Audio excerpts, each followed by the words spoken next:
Hello everyone, welcome again to the piezo physics. આપણી આ video સિરીઝમાં ગઈ વખતે એકમ અને માપનનો જે વિડીયો હતો તેમાં કેટલાક એમસીક્યુઝ જોયા હતા, જેના થોડાક એમસીક્યુઝ બાકી રહી ગયા હતા. તે માટે મેં સેકન્ડ વિડીયો બનાવ્યો છે, જેમાં આપણે સૌપ્રથમ અગેન પહેલો ક્વેશ્ચન છે. તો ટ્રાવેલિંગ માઇક્રોસ્કોપના મુખ્ય સ્કેલ પરના 49 કાપાઓ વર્નિયર ડિવિઝનના 50 કાપાઓ બરાબર હોય તો, અને મુખ્ય સ્કેલ પરનું નાનામાં નાનું અવલોકન 0.5 mm હોય તો ટ્રાવેલિંગ માઇક્રોસ્કોપ માટેનો વર્નિયર અચળાંક ખાલી. તો આપણી પાસે અહીંયા 50 GSD 49 MSD સાથે કોઇન્સિડન્ટ થાય છે કે સંપાત થાય છે એમ કહી શકીએ, બરાબર. તો 1 MSD equals to, sorry, 1 VSD equals to I can write 49/50, right? So least count equals to, we have 1 MSD minus 1 VSD. Okay, so least count equals to 1 MSD minus 1 VSD. We have 49/3 MSD. We will have 1/50 MSD. Least count we have point. તો આપણને અહીંયા 1/50 MSD મળ્યું છે.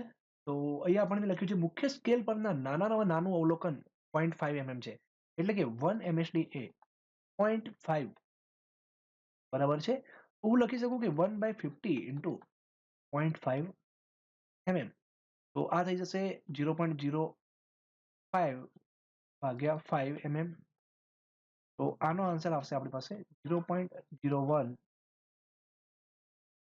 તો આપણી પાસે અહીંયા 4 options છે, જોઈ લઈએ તો 0.1 સેન્ટીમીટર, એક છે 0.01 mm, એ સાચો આન્સર થશે. હવે આપણી પાસે એક અગત્યનું નવી ટાઈપનો એક પ્રશ્ન છે કે જેમાં આપણી પાસે એક સમીકરણ છે, q equals to a⁴ b³ divided by c². સમીકરણ મુજબ સંબંધ છે એ, બી અને સી માં પ્રતિશત ત્રુટિ અનુક્રમે 3%, 4% અને 5% છે. તો ક્યુ માં આપણે ત્રુટિ શોધવાની છે, બરાબર.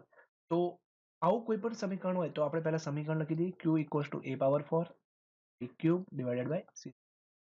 ડેલ્ટા q by q વસ્તુ આપણી પાસે આવશે 4 a/a plus 3 delta b/b plus 2 delta c/.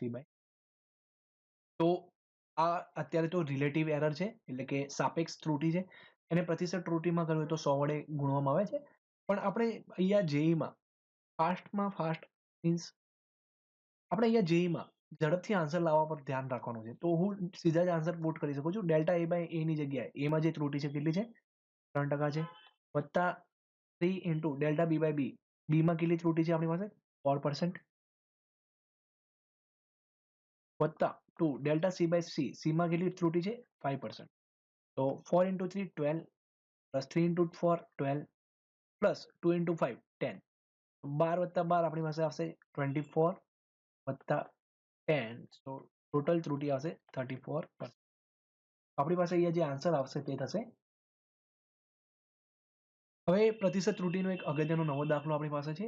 r equals to v/i માં જ્યાં v equals to 200 ± 5, i equals to 20 ± 0.2 clear હોય તો r ના માપનમાં પ્રતિશત ત્રુટિ આપણે શોધીએ.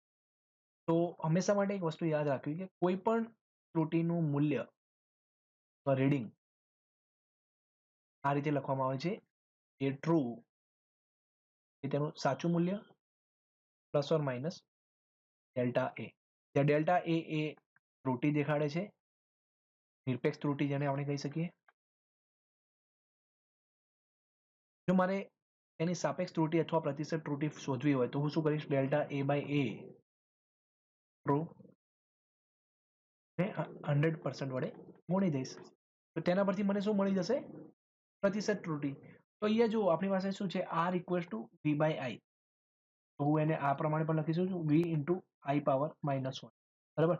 તો બે વસ્તુ યાદ રાખવી, જો તમારી પાસે કોઈ આવું સમીકરણ હોય x equals to y into z અથવા તો y/z, તો ડેલ્ટા x/x બંને કેસમાં આ પ્રમાણે લખી શકાય છે, delta y/y plus delta z/z. ભલે અહીંયા રિલેશન ગુણાકાર અને ભાગાકારનો કેમ અલગ જ રહ્યો, હંમેશા અહીંયા ત્રુટિનો સરવાળો જ કરવાનો રહેશે, બરાબર. આપણી પાસે આવશે delta V by V plus I by delta V by V, delta V by B. Delta V આપણી પાસે છે 5 ડિવાઇડેડ બાય વી છે આપણી પાસે 100 પ્લસ ડેલ્ટા આઈ છે આપણી પાસે 0.2, 5/20 આપણી પાસે થશે 1/40, 0.2 અહીંયા 100 થશે, 2 ને અહીંયા આપણે ભાગી શકીએ. 1/40 આપણી પાસે આવશે 0.025 પ્લસ 0. આ થઈ જશે આપણી પાસે 0.0. તો આ થઈ ગઈ રિલેટિવ એરર. આને આપણે 100% વડે ગુણી લઈએ તો આપણી પાસે આવશે 0.5. તો આપણી પાસે પ્રતિશત ત્રુટિ અહીંયા આવશે 3.5%. બરાબર.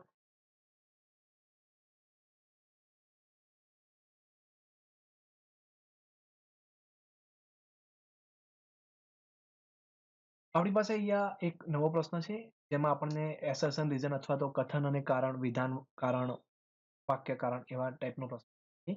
જેમાં આપણી પાસે કથન છે વર્નિયર કેલિપર્સમાં જો ધન શૂન્ય ત્રુટિ રહેલ હોય તો માપણી કરવામાં આવેલ અવલોકન તેના સાચા અવલોકન કરતા વધારે હોવું જોઈએ. સાચું છે આ સમીકરણ. આ વાક્ય સાચું છે. વર્નિયર કેલિપર્સમાં શૂન્ય ત્રુટિ તેની બનાવટમાં ખામી અથવા તેની ખરાબ અયોગ્ય સાચવણી ઉપયોગને કારણે હોય. જો આ બંને સાચા છે પણ સાચી સમજણ નથી આપતું. કારણ એ કથનની સાચી સમજૂતી નથી. વર્નિયર કેલિપરમાં ધન શૂન્ય ત્રુટિ શેના લીધે હોય? તેનો જે બંને જોઝને આપણે ફિક્સ કરી દઈએ, બંનેના જે જડવા છે એને આવી રીતે વર્નિયર કેલિપર્સ આવતું હોય, આઈડિયા હોય, ત્યારે બંને જો એકબીજાની પાસે હોય, જે ઝીરો છે વર્નિયરનો ઝીરો, તો મેઇન સ્કેલનો બંને જ એકબીજા સાથે એક્ઝેક્ટલી સંપાત થાય ત્યારે એમ કહી શકીએ કે શૂન્ય ત્રુટિ હોઈ શકે. તો આપણો અહીંયા સાચો આન્સર થશે A and B, A and R both are true, but R is એની સાચી સમજૂતી નથી. બરાબર. તો આ સાચો આન્સર થશે.